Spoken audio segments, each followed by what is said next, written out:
in Columbus, Ohio at the 2007 Spring Dairy Expo. Ron Mosier, my guest. And Ron, the judge that you'll come in and actually work with judges, is a safe way to say we're going to reacclimate judges as to what we're looking for this year in all dairy breeds?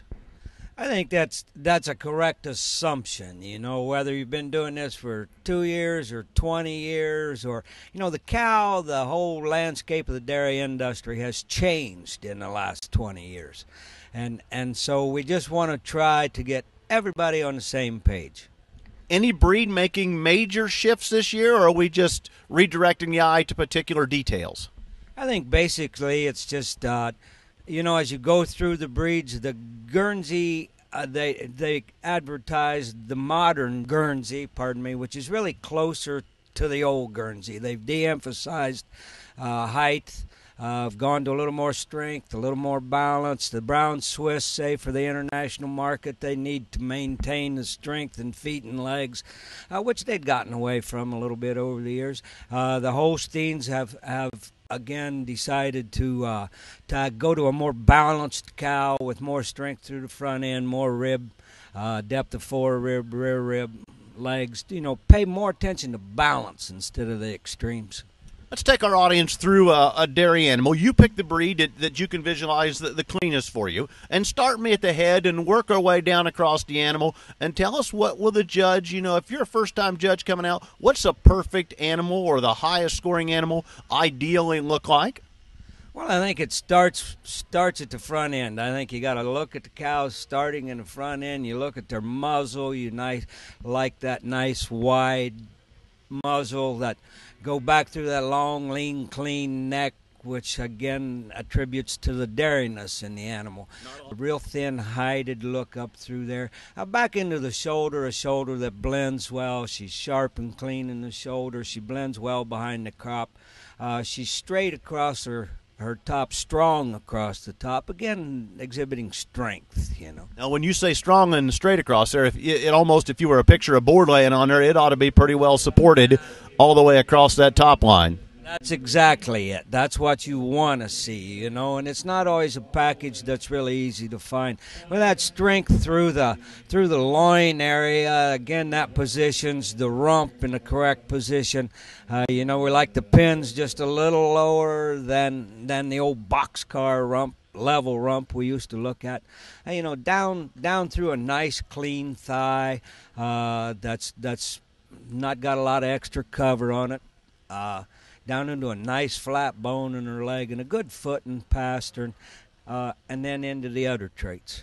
Yeah, I've heard judges over the years talk about the ability of the animal to get to and from the feed trough and the milk parlor, and good legs and good spring of rib. Describe how that'll play a part in today's judging. Well, I think as I said, as the landscape of the dairy industry has changed, so does the way we feed these cows anymore. A lot of TMR rations, this type feeding programs with high bunches of forage, good quality forage. When corn's $4 a bushel, you're looking for another way to feed cows instead of just giving them a scoop of ground corn.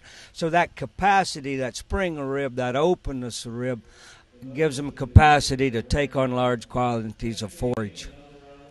Yeah, that TMR, total mixed ration, is basically a complete feed stuff, if you will, that the grinder mixer can go out and feed the animal. As you look at today's animal, describe the dairy industry a little bit different than a beef, because if we're looking at cattle, some might say, well, their bones are showing. But as a production unit, a producing cow, they really do put all their emphasis in the milk. That's their purpose for being here. That's what we've bred them for all these years. And I think people get the wrong idea about what happens to a dairy cow when her productive life is over with. I mean, if you're going to a fast food restaurant, fast food steak type house, you're probably going to eat a lot of dairy beef. But those are the ones that didn't really make it as a dairy cow, which is what we've bred them for. Yeah, and that's part of what the judges will be looking for. Also, when you look at judges for dairy, you'll start with some young calves as well. How do you contrast a little different? What are you looking for in a young animal that's not even 5 or 6 months old yet, as we describe its potential in today's dairy industry? I think it starts in the same place. They're just not, they haven't grown up yet, and if we can't be looking for one thing in heifers and another thing in cow. It's like putting your vision straight ahead and go to that point. And that's the way I look at cows, and the way you would like to think that most people do. Yeah, back judging dairy cattle in my FFA days, and I wasn't that good at it, but I remember they always talked about udder attachment and teat placement. Is that kind of the final check in today's industry, that the things are where they need to be?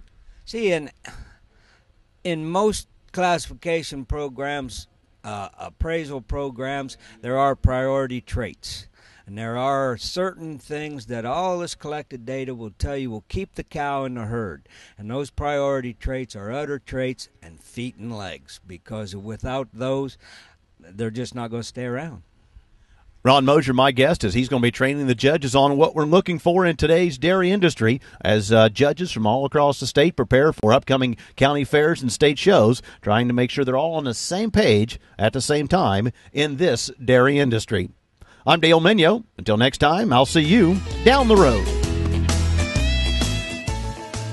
Down the Road is brought to you in part by Prince Agra, makers of Omnigen AF, advancing animal nutrition for healthy animals, and Woodruff Enterprise of Springfield, Ohio.